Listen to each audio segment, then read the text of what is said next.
Dr. George Richard from the Department of Energy, National Energy Laboratory Research Institute. And Dr. Richard got his degree from Purdue University in 1987. And then he joined the National Energy Research Laboratory as a research leader for energy systems and energy conversion. And he has been leading many research projects from advanced gas turbines to fuel cells and coal combustion and carbon storage. And then his knowledge and experience really that very important for us that to develop what are the problems, what are the challenges, and then techniques for the energy innovation in the future. And he won many recognitions and honors, and including a distinguished researcher engineer of Purdue University, and also serving as the associate editor for journal of AIA Journal of Propulsion and Power. It's a very prestigious job to help to the community. So it's my great pleasure to welcome that Dr. Richard to talk about the new technology for energy conversion. Thank you. Well, thank you. And we're not off to a good start because the two mics they needed just fell off. So hang with me just a moment here. I'll expand on that intro a little while I'm getting these in the place they need to be so he can record properly and you can hear properly. As was just introduced, I'm George Richards, but if you know me at all, and I hope by the end of the day you will, I go by Geo is the nickname for George. And I've had that nickname since high school, so if you call me George, I will think you're my mother. Right? But she would add Georgie, which I'd never liked, okay? So that's how it got shortened over to a nickname of Geo. Now, I've had the privilege of working on lots of different technologies, not just combustion. I'm the senior fellow for energy conversion, which means in some way or another I'm involved with all kinds of energy conversion that we do at our lab. And the one that's most interesting recently to me and very different, you're not going to hear any more about it today, is we're actually doing work on geothermal energy. You know, dig a hole in the ground and take the heat out of that. It's an interesting thing. I won't go into the details, but when I started getting into it, you just think about it. What was my nickname? Geo. My primary interest is thermal science. I've had people like, come on, you set this up, pal. No, I didn't. It worked out that way. And I've discovered how interesting the issues in the subsurface really are. And when you stop and think about it, all of us combustion engineers really need to pay attention to the subsurface because that's where all the hydrocarbon fuels and primary energy we use come from. The subsurface is even a storage area for solar energy from a long time ago. Have you ever thought about it that way? That's how all that works. So geothermal is just an extension of that process, taking primary energy sources and turning them into power. My job today is to talk about new combustion technologies, promise and progress. I've got some exciting, I hope, looking photos from things happening around our lab. We're going to touch on all those over the next 2 days, so hopefully you'll learn a little bit about each one. But the title just begs this question, right? Why new combustion technologies? You know, look at the image there, right? I thought windmills and solar panels are going to run it all. I mean, that's what you might think. You know, if you just look at what do you hear in the news and what are people interested in, that's all great.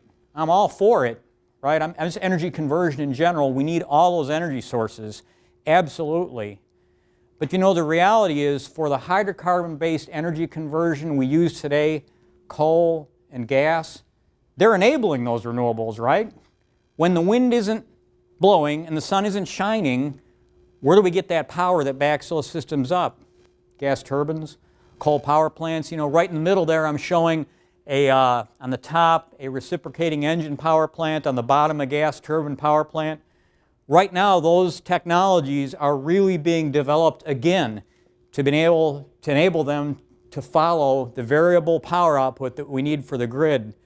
For our baseline coal power plants in this country, some of them were built for base load and now they're being forced into this mode where they have to cycle to keep up with the wind. it is very damaging, if you're a plant owner, to have to bring your coal plant down in the evening, right? And a lot of these issues are just cut across the things that you all are studying. How do we make that coal plant that's already on the ground able to cycle without damaging the materials and still meet emission standards? Huge challenges, right? So how do I take that infrastructure, maybe retrofit it, and probably more important for this lecture, what do we do for the next thing, right? You know, Professor Jew's lecture, I enjoyed. I sat there, all of it, really good stuff, because we have an activity where we are starting to look at low temperature plasmas to convert, believe it or not, coal. It's the one thing that we didn't talk about much, but we have an activity in that area because we're trying to get to that next generation technology. It's going to change things.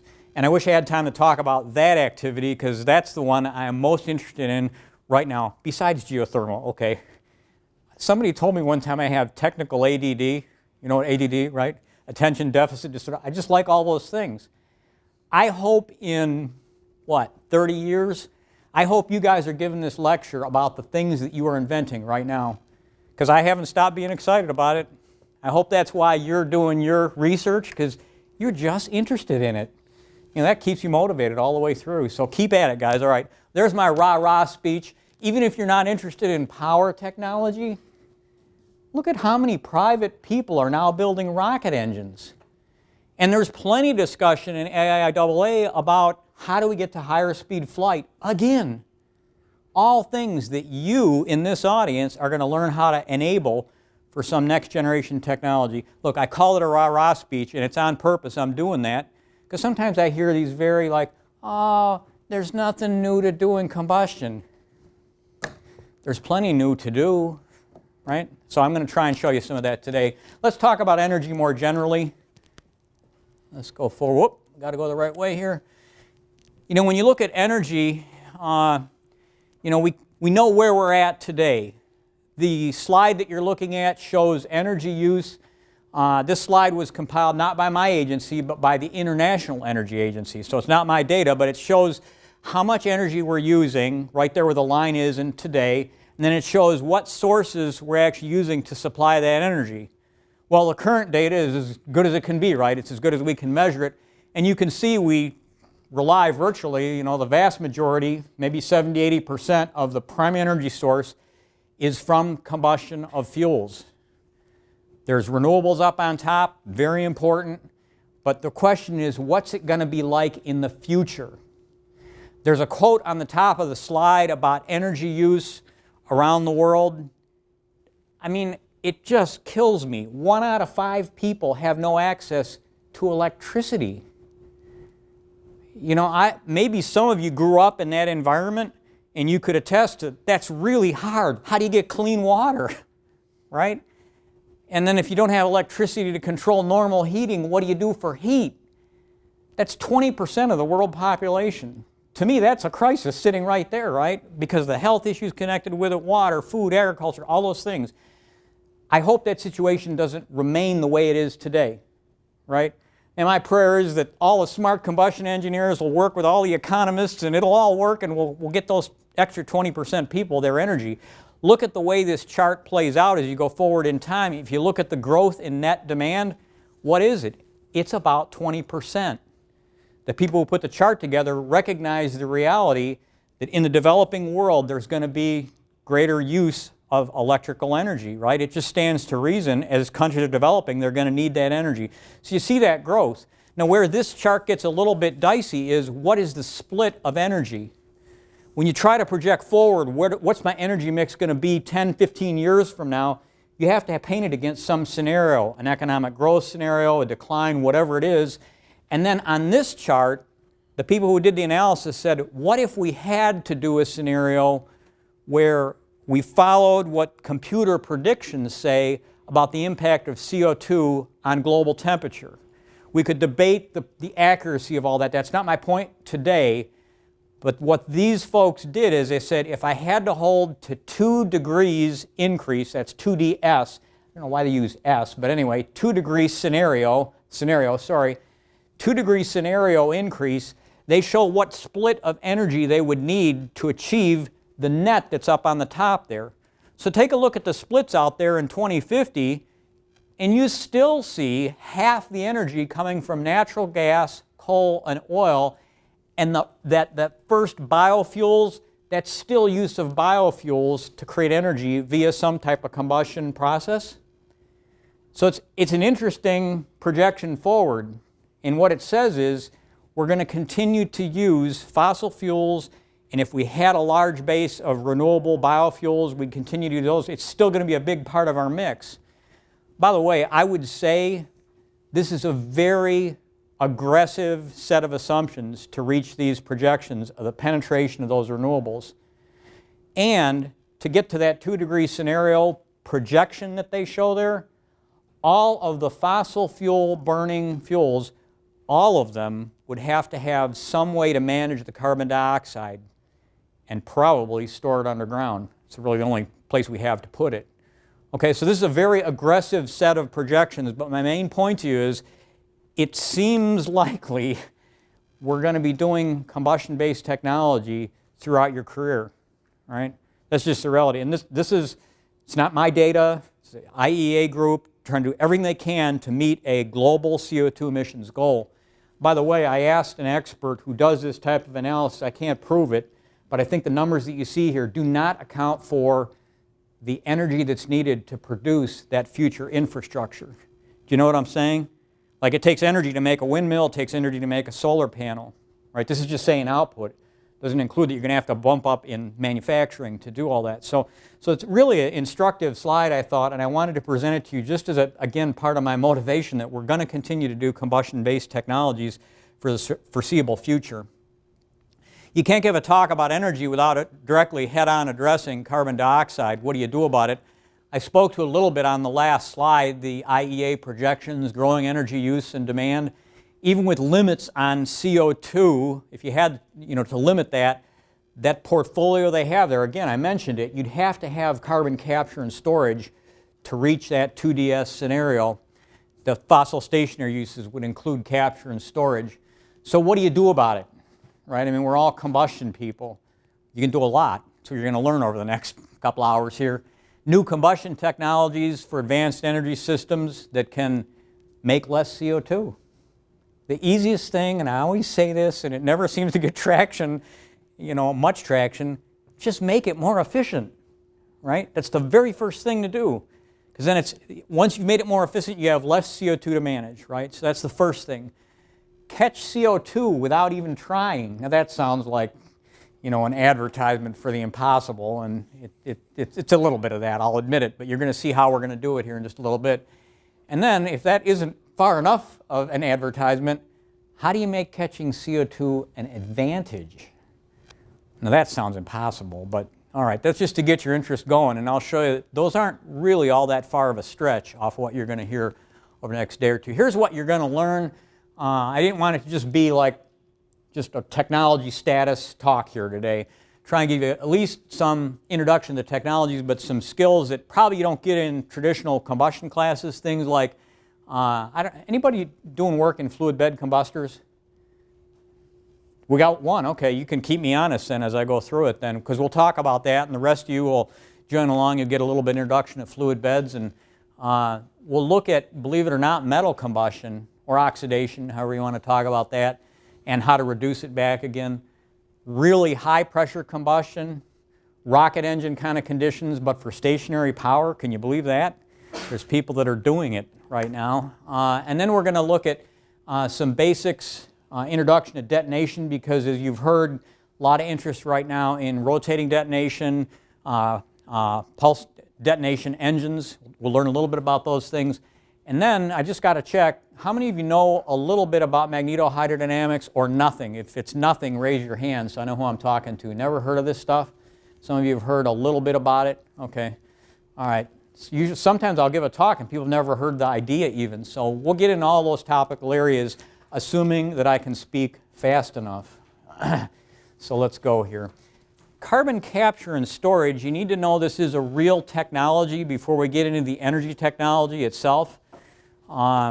This shouldn't come as a gigantic surprise because people have been talking about it in the news and other places, But it is very possible, and in fact currently practiced, that people can capture carbon dioxide from a power plant and then push it down into the ground for storage in what turns out to be very large spaces that exist underground that in most instances today are just filled with water or filled with natural gas or oil, right? When you deplete an oil well or a gas well, there's empty pore volume that CO2 can go back into, right?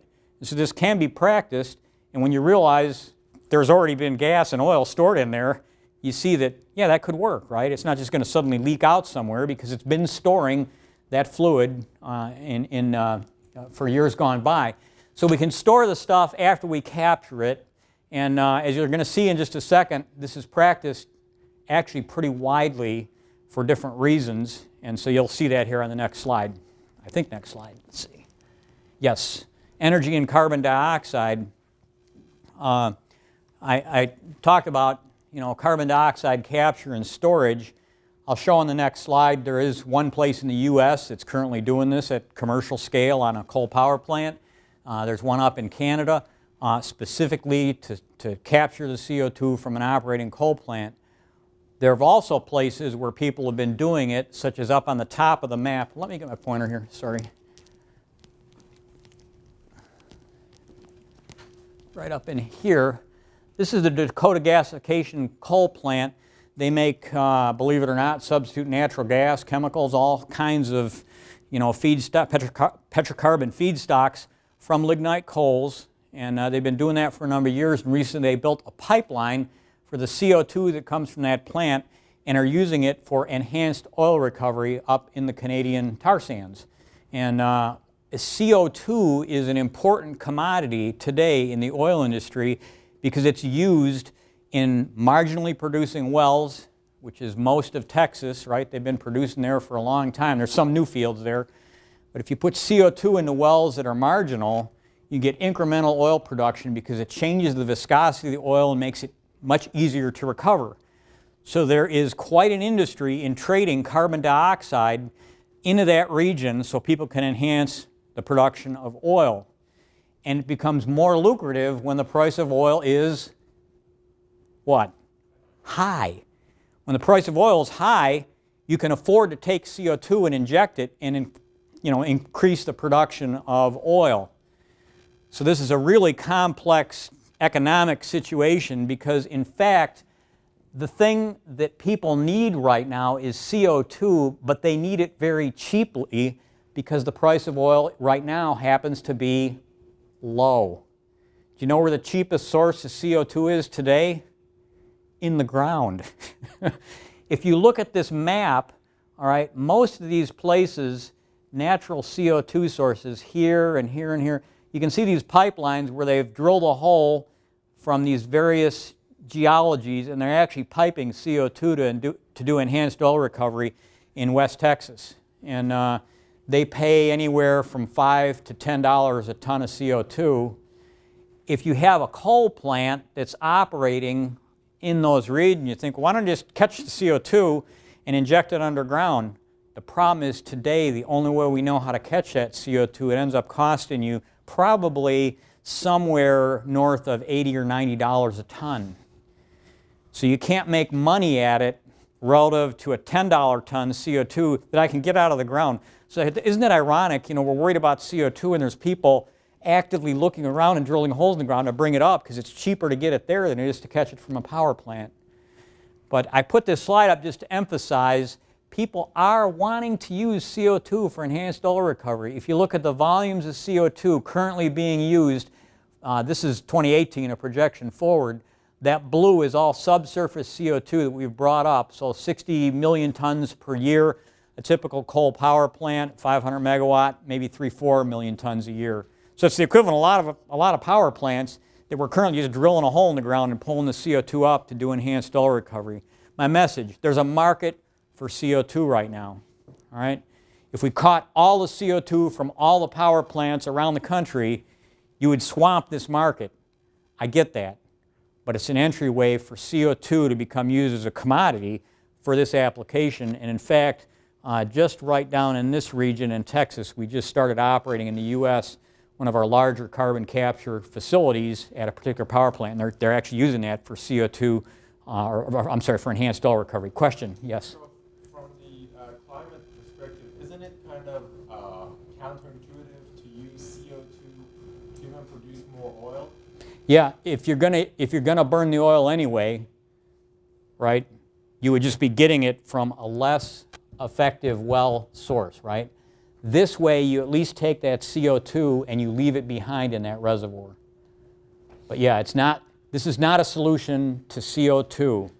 This is a way to enable CO2 capture technology to find a place to be developed and bring the cost down. And that's really where its, I think, greatest benefit is. Although in the early phases, there will be CO2 stored that otherwise would go into the atmosphere. Because if you didn't do that, you would get that oil from another well that you'd have to go drill a hole. This way, you're taking wells you've already paid, you've already gone through the life cycle cost of that well, and you're getting more out of it. So it reduces the footprint of drilling, really, is what you come down to. So, great question. I think I'm spending too much time on this. I hope this is helpful just to set context for y'all. Okay, so that was like, what do you do with the CO2? Well, how do you capture it? Three main technologies shown on this slide. This is just taking an existing power plant. This is NRG Energy. This is in near Houston. It just went operational 2 months ago. It's 240 megawatt slipstream, so I think that's basically one of these boilers. They added the CO2 capture system, and that's right in here in the foreground, and started operation. It's interesting because, you know, when you talk about adding a flue gas CO2 scrubber, if you don't work in this area, you don't appreciate how much energy it takes to run that scrubber. It's a huge number. There's a small, I think it's about a 70 megawatt gas turbine that sits on the side of the plant, natural gas fueled, that they use to supply the heat and also generate extra electricity to run that system. So it gives you a sense, you need a lot of extra power to make this thing run. And that is why the performance of, you know, flue gas scrubbing is a challenge economically, right? Because I'm spending a lot of energy, I'm spending a lot of capital to make that system run. It can be done, but it's costly.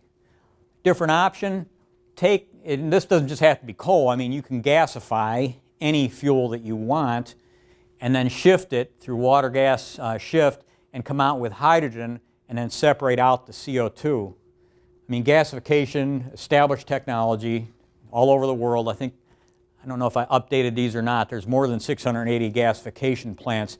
They are typically not used in coal gasification power generation. There's a smaller number of plants that go through coal gasification to electric power through a turbine, but they do exist.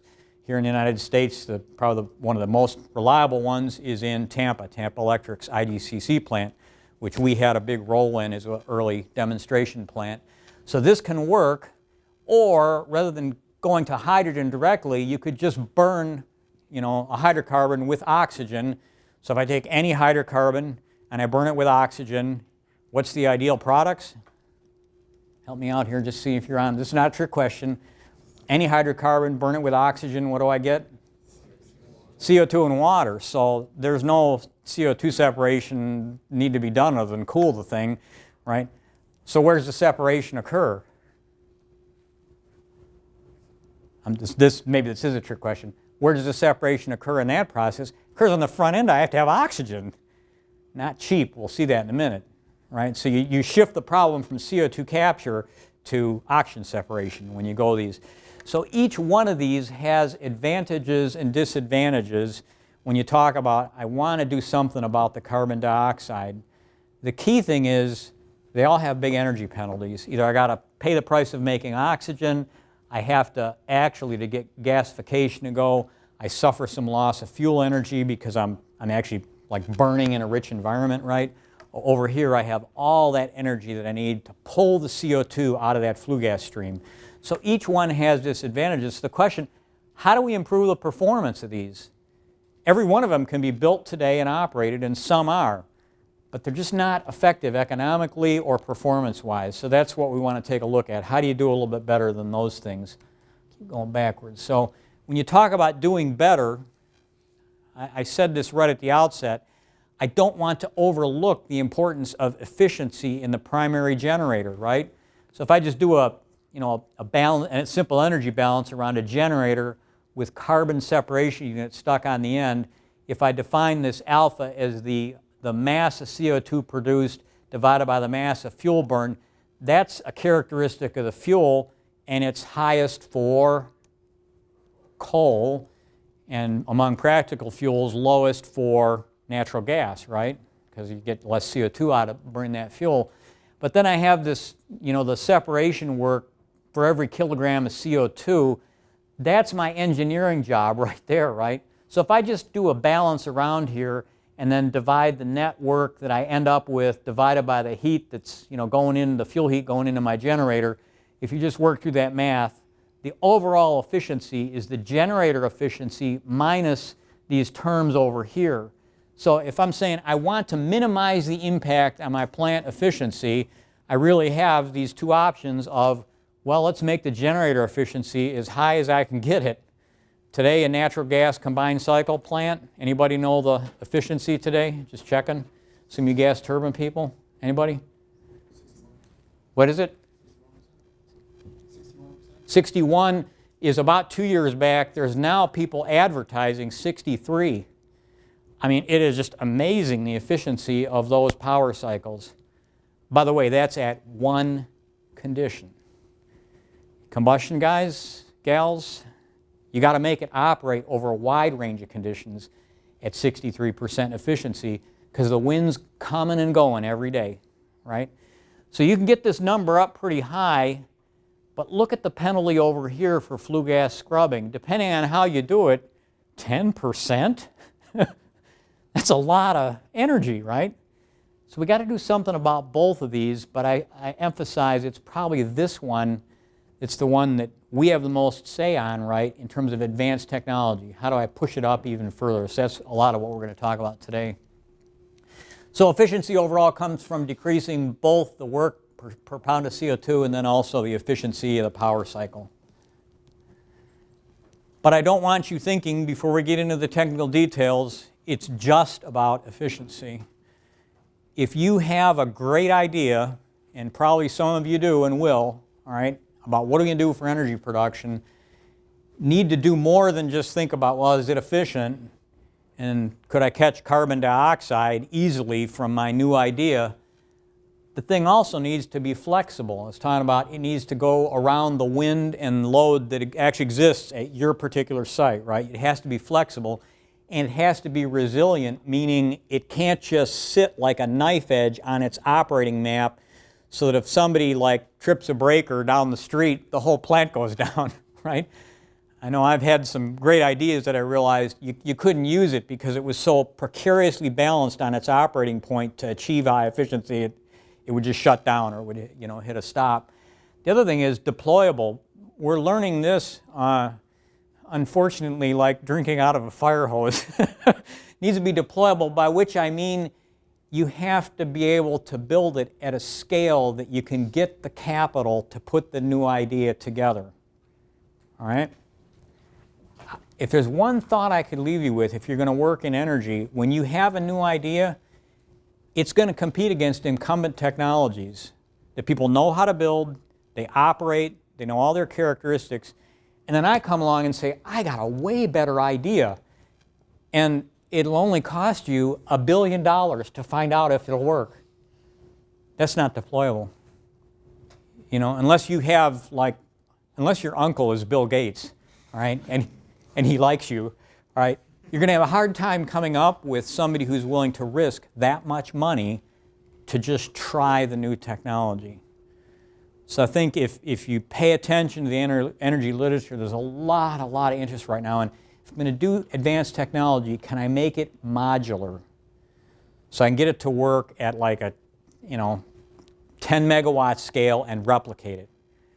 That goes against the history of power technology development. It really does. And you'll find a lot of debate about, can you really do that? Economy of scale versus economy of number. But I'm just letting you know, deployable is a key part of making any new idea go forward. obviously we can't neglect, you still have to meet all the emission standards and what waste streams are coming out of the system while you're thinking about it. And then finally, the impact on water use is becoming more and more of an issue here in the U.S. You know, in the Southwest, you say, I'm going to build a thermal power plant. Have a nice day, right? Nobody's going to want to give you the water you need to cool it. So you'll go out and build it with air coolers. Guess what happens to the efficiency of your power plant on a hot summer day? Hard to make money when you can't even run at your base power, right? So you have to think about water use as well, and really it'd be great if all our thermal power plants didn't have any water use. That's currently how we build heat engines, at least with steam cycles on the bottom of them. So think about all those issues. Let's shift gears now into some more detailed technical stuff. I skipped one slide. Here's what we're going to get into technically. We're going to talk today, if I can get through all that, we might have to skip one or two pieces on what is chemical looping combustion, and then we'll also jump into supercritical CO2 power cycles, kind of a new technology. We didn't even talk about that. I gave this lecture 3 years ago. It wasn't even on our radar, so we'll talk about some new things there. And then tomorrow we'll talk about pressure gain combustion in all of its forms. It's not just about rotating detonation or partial detonation engines. We'll cover all those. And then finally, making oxy-fuel an efficiency advantage. That was kind of what I advertised. And that'll be a discussion about where we might take magnetohydrodynamics in the future. So we'll try and get through all those. Hopefully you'll bear with me. That's a lot to cover. So let's get into oxy-fuel combustion and chemical looping. We already talked a little bit about oxy-fuel. If you burn hydrocarbon in air, the product stream includes a lot of nitrogen. And so that's why, you know, people were doing flue gas capture. You've got to pull the CO2 out of this background of a lot of nitrogen, and that's just a lot of energy to separate gases once you've diluted them to that level. Go to oxy-combustion, easy to extract the CO2, you just condense out the water. Traditional approach, when you think about oxy-fuel, is just dilute the oxygen with either carbon dioxide or water vapor and use an existing Rankine cycle. So this was an oxy-fuel boiler test from a number of years ago, and in fact, you can do it in a coal plant. It doesn't look a lot different, right? Because you're just replacing air with a mixture of oxygen and water or CO2, right? So it looks almost the same, other than you've got this oxygen stream that you're putting into the system. The problem is the efficiency of the plant is penalized by the need to make pure oxygen, but this has been tested in different pilots around the world. There was a big growth of interest in oxy-fuel combustion for coal, and in the U.S. we were going to build the first major demonstration, and it just ran into financial problems. Why? Remember the word? Deployable. So I said, well, it's like we're drinking out of a fire hose at DOE, because we see what happens when the cost of Model 1 starts to approach $1 billion, right? People get nervous. Is it really going to work? What's the advantage, right? And so this is a big issue in terms of deploying these technologies. There is an emerging interest in pressurized combustion in oxy-fuel power cycles, and we will talk about this right at the end today. Supercritical CO2 is just one of those power cycles, one that predated it. You take these clean fuels, dilute the oxygen again with the product stream, and then go through a turbine expansion. This is an oxy-fuel combustion test with 10 atmosphere oxy-fuel combustion test that would drive a turbine directly. And it was I hate to admit how long ago this was, because I built that combustor, but it was about the funnest experiment I ever did, because the only place that could supply us with enough oxygen and flows was a hypersonic wind tunnel at NASA. So we had to shoehorn our whole experiment in a hypersonic wind tunnel and stick it in there and run it. And it was actually a great experience to be in that facility and actually get data. And the thing behaved pretty much like what we expected. So it's an example. You can make these oxy-fuel systems work with a little bit of ingenuity. The company we were working with at the time tried to move it forward to deployment. They don't have it at that point yet because the market's not pulling for the technology right now. But it can work. So anyway, so some things about oxy-fuel, and we'll be talking more about it in the slides ahead here. But I want to give you the real numbers here on, well, what's the energy penalty if I'm going to pursue oxy-fuel? So on the chart there, I just show you, here's how oxygen is produced, even on a theoretical basis, right? So what I'm showing here is you just take air, it's full of oxygen and nitrogen, skip the argon for a minute here, go through an air separation unit. Even in a reversible sense, all right, it takes energy to separate that out to be oxygen and nitrogen. You can calculate that straightforward way in an ideal sense. The current practice for the energy needed per mole of oxygen is down there. It's about 3 times bigger than the ideal. So that's about the best it can be done today, 18 kilojoules per gram mole of oxygen. So I got to put that much energy in to get the oxygen I need to burn, and I'm just saying, imagine it was all carbon in this case, carbon burning with the oxygen. Well, the enthalpy of reaction there is almost 400 kilojoules. So in an efficient power plant, you're going to convert less than half of this, right? Most coal plants are less than 50%. Less than half of that is going to end up as work. So you end up with about 200 kilojoules for every mole of oxygen. That's how much work you might get out of this process, right? 200 versus, well, almost 20. So do you see the comparison there?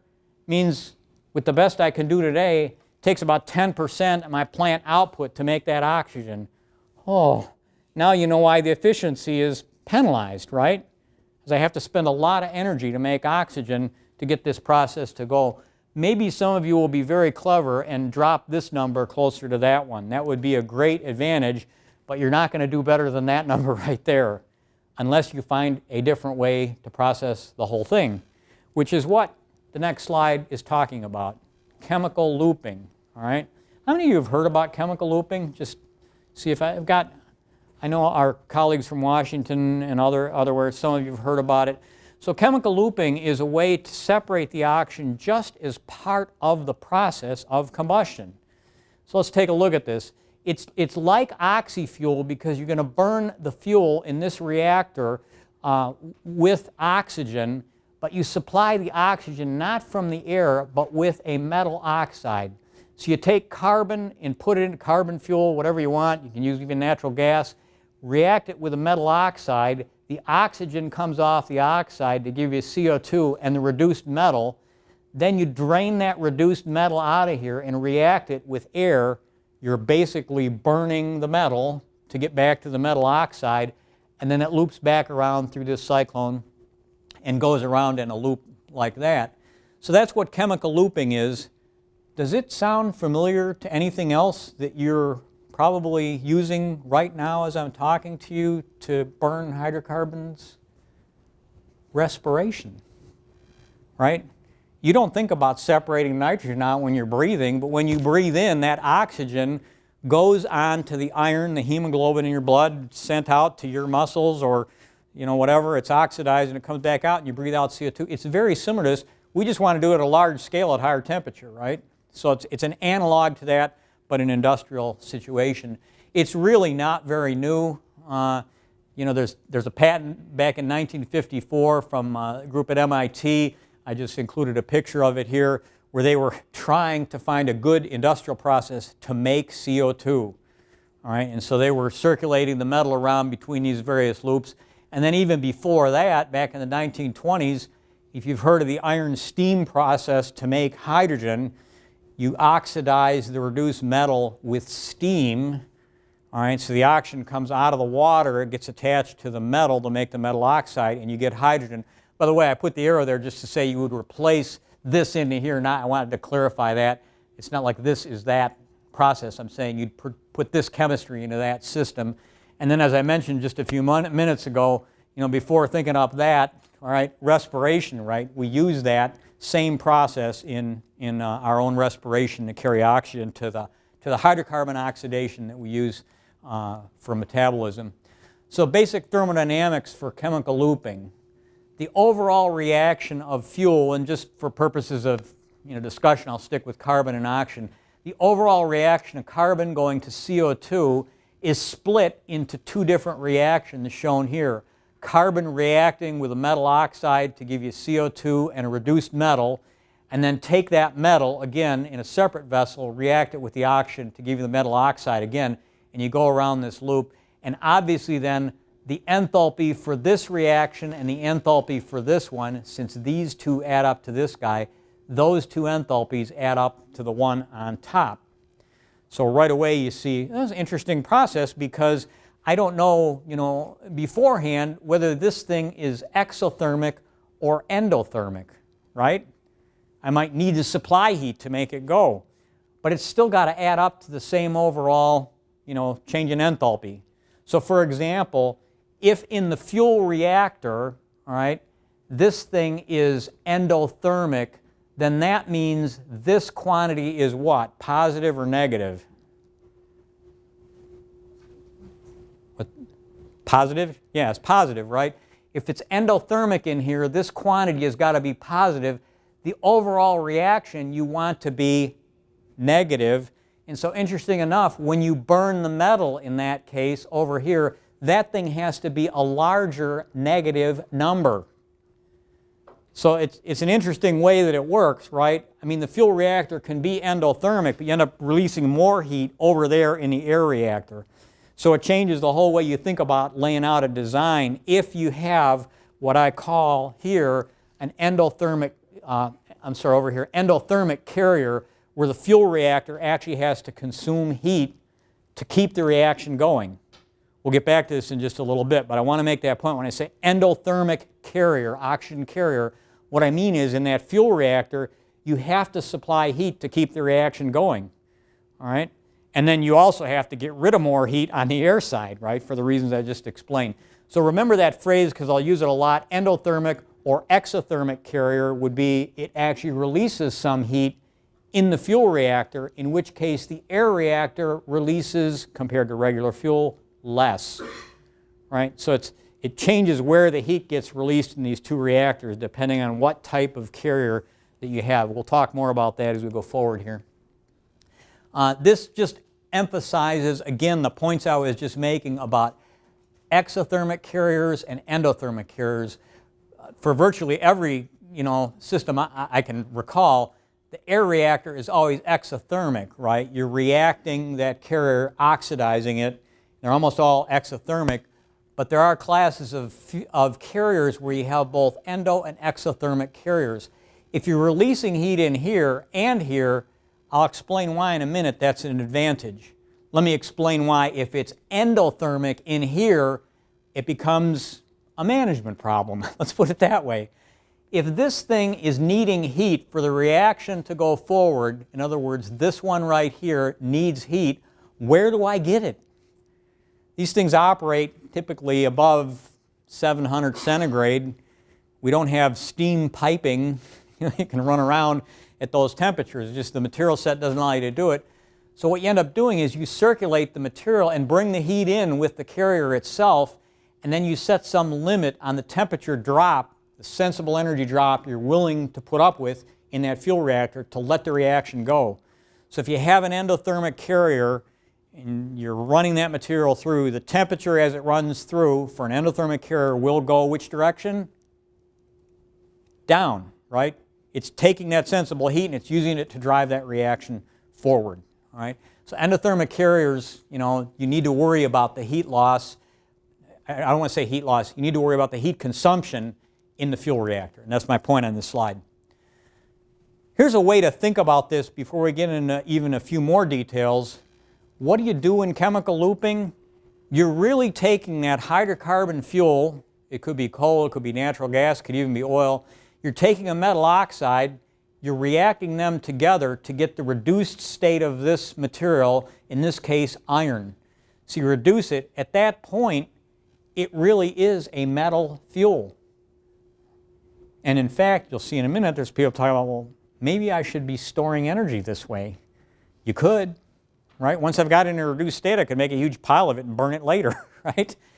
So it has some possibilities for flexibility in terms of when you would release heat. But it was a useful concept for me anyway to think about it, is really what I'm doing in chemical looping is I'm creating a metal fuel. If you just say, I'd like to try to find something I don't need to use a hydrocarbon, for some metals you could use concentrated solar energy to drive that oxygen off. It's an interesting thought, and there have been people studying like doing thermal energy storage in that exact way. So some interesting ideas there that go beyond just hydrocarbon combustion or chemical looping combustion. So remember that for later. We'll get back to it. What can you do with a metal fuel besides just make steam? We'll talk about that later. Oxygen carriers themselves, there is so much literature on this, you can't keep up. There's all kinds of material sets that people have tried, different metals here.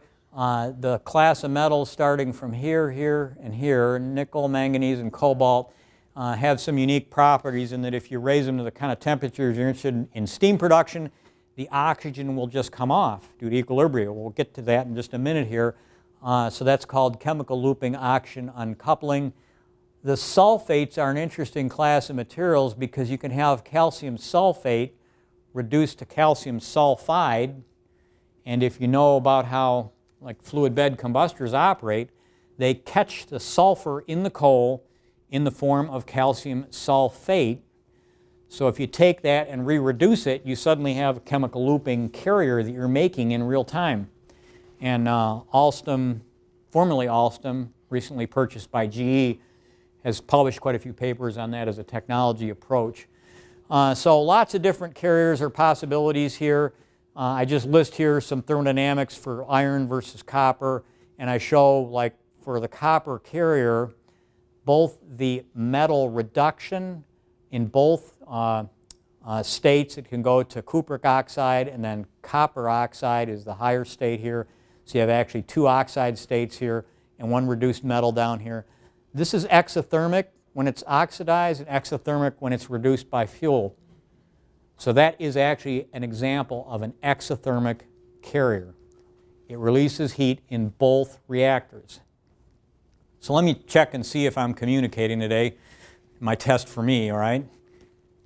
So if I was going to use copper in that process, and by the way, that's actually what was proposed, I think, in this original patent, what large difference in system configuration or operation would exist for copper versus an iron carrier put into that system going around that loop?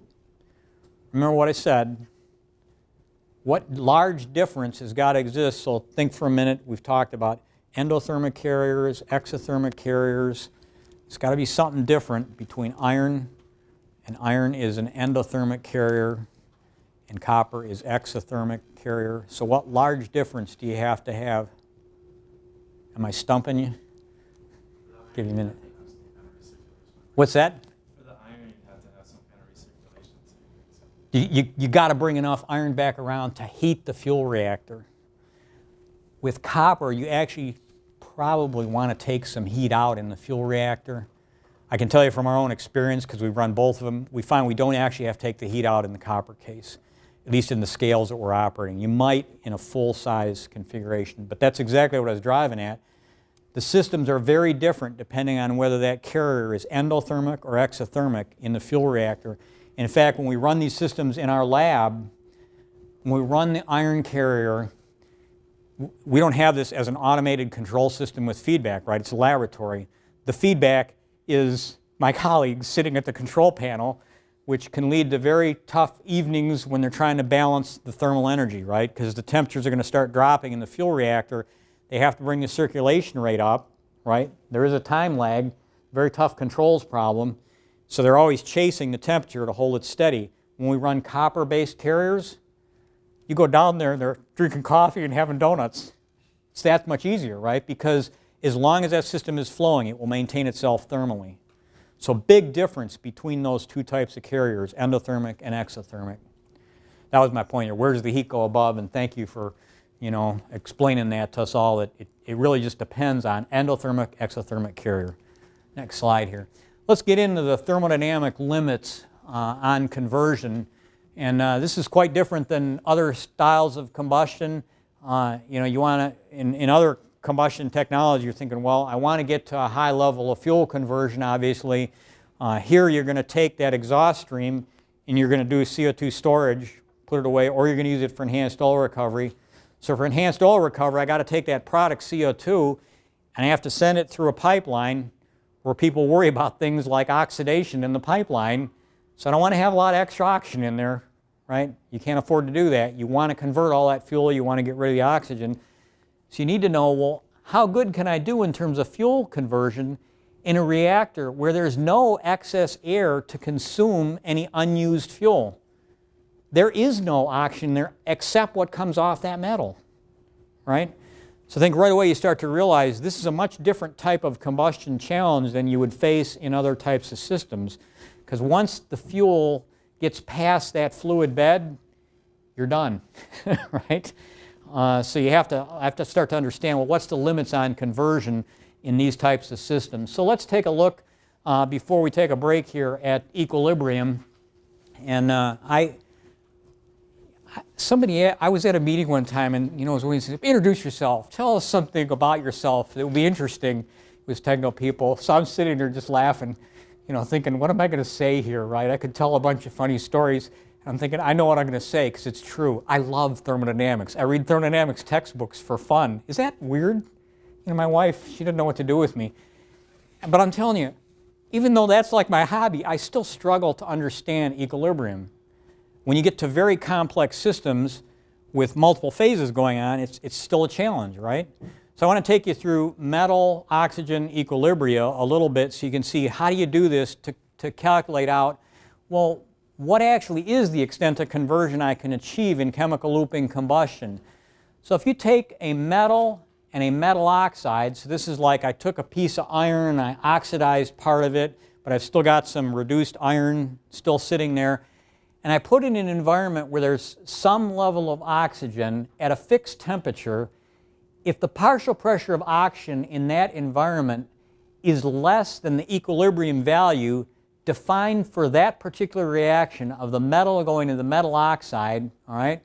If it's less than that, then it's saying there's a deficient amount of oxygen in the gas phase, and the environment will pull that oxygen out to get that oxygen partial pressure up, and that will reduce that metal oxide to that metal.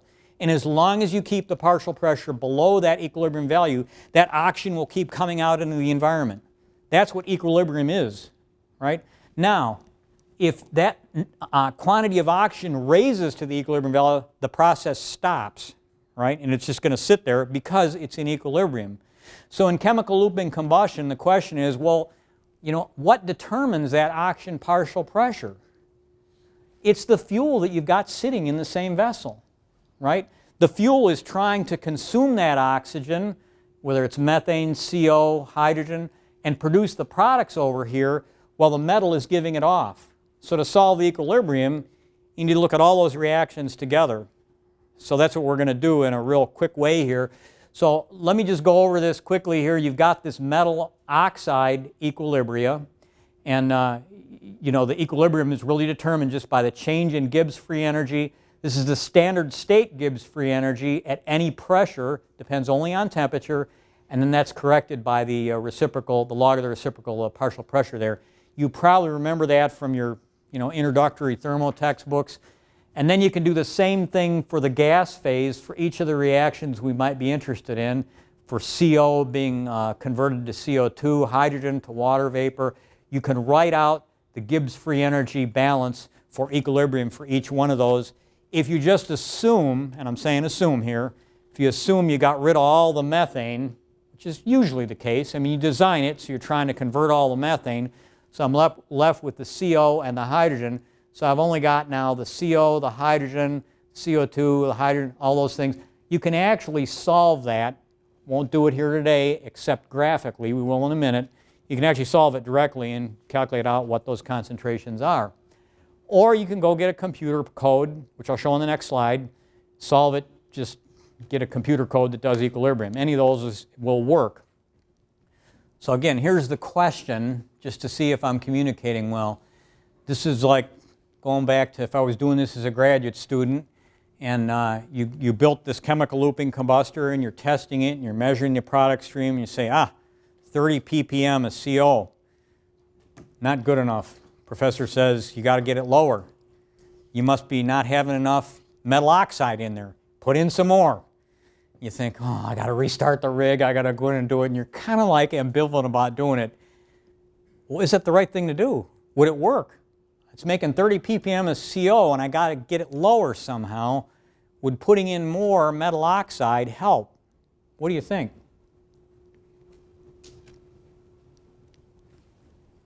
No, nobody's willing to volunteer on that one. So I'll help you. First of all, I would have just said, hey man, I just want to graduate, man, so I can get out of here, right?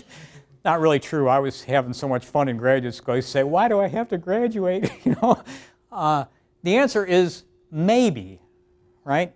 Because it depends. The question I'm really asking is, do you know you're at equilibrium? Because if you're at equilibrium at 30 ppm out here of oxygen, you can add as much metal oxide as you want and nothing will happen. It'll just be going along for the ride, right? Because there's nothing to drive that oxygen out into the gas phase. It's sitting at equilibrium. So really this was all just a trick question to get you to recognize the significance of understanding where am I at relative to equilibrium.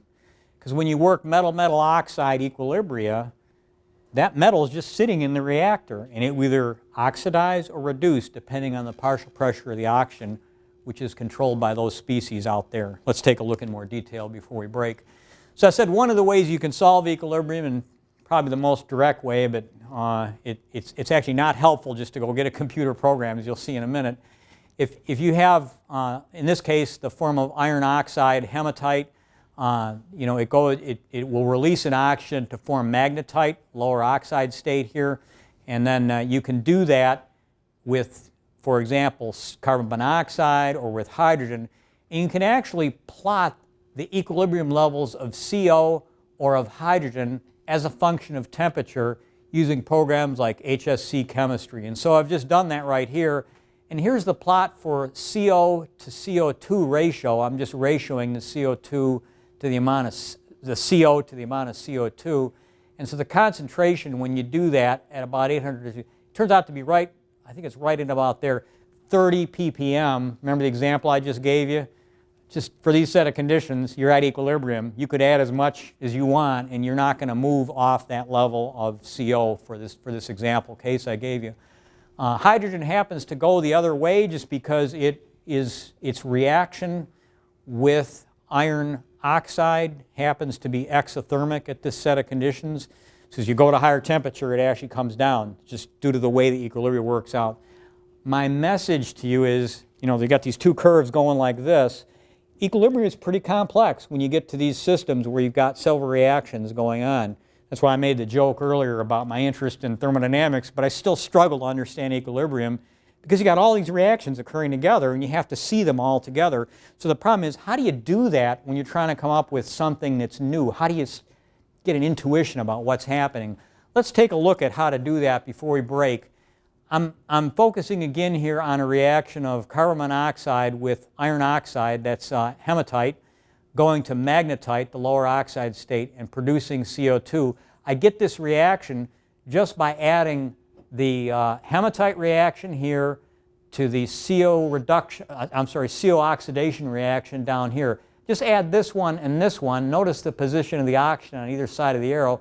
So the oxygen essentially disappears, right? You just canceled out when you do the adding of the equations. The same thing is true if I'm working with hydrogen, reducing iron, hematite to magnetite. The oxygen appears to be gone. It's buried somewhere in the equation when you do it that way. And so you think, well, why don't I just go right to the equation and solve it? Why do I need to care what level of oxygen is in there? And so I'm going to show you, you really get a lot more by understanding what is the oxygen concentration in that environment. So let's take a look at this. Anybody study Ellingham diagrams in your chemistry? Anywhere? There's one in the back, so not many mechanical engineers study this stuff, so we'll take you through it. If you do material science, this is like a big part of what they end up having to do. So Ellingham diagram, I'm going to take a look at this oxidation of magnetite to hematite. Let's call that reaction 1. The change in the Gibbs free energy equals 0. I'm trying to get to equilibrium, so that change in Gibbs free energy is 0. So I expand out the expression for Gibbs free energy. I have the standard condition change in Gibbs free energy that depends only on temperature. You can go get a book and look it up, all right? So that's this equation written in this way, and then I add in this term RT log pressure, partial pressure of oxygen. That has to equal 0. This is, again, just an expression of equilibrium from the Gibbs free energy balance. All right? So once I set that to 0, I say this is a quantity I look up in a table right here and balance it by this expression, which contains temperature and partial pressure of oxygen. So let's plot this up on a graph. This equation, again, all that equation is saying is this defines equilibrium for the oxidation of that metal.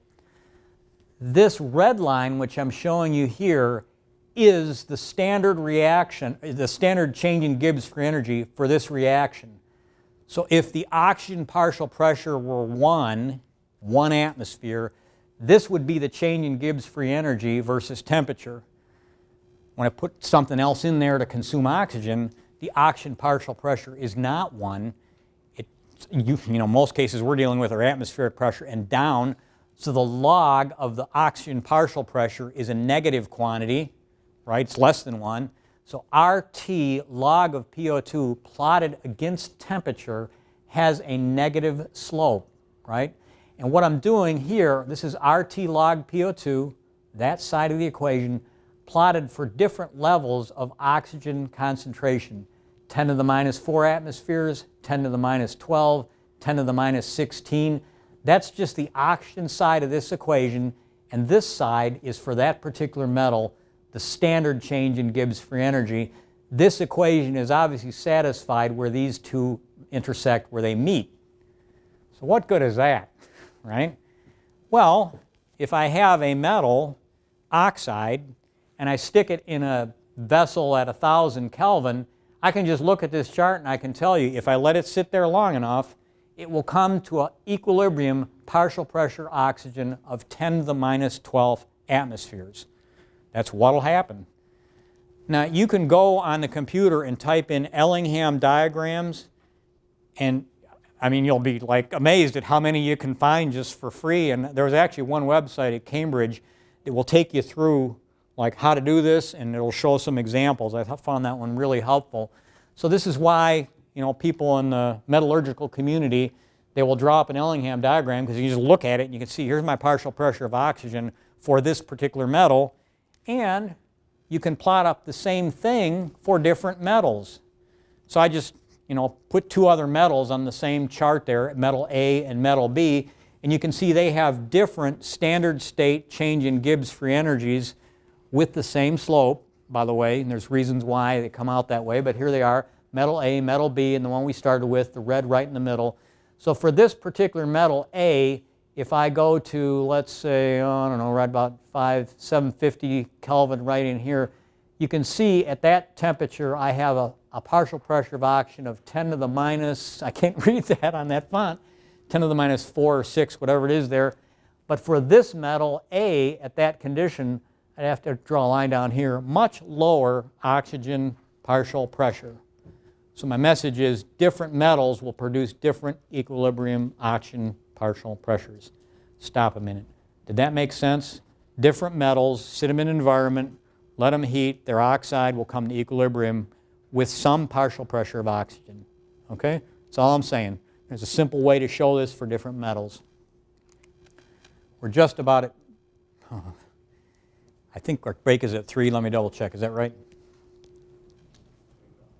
3 o'clock? Take a break. We'll jump right back into this. Come back in 3:15.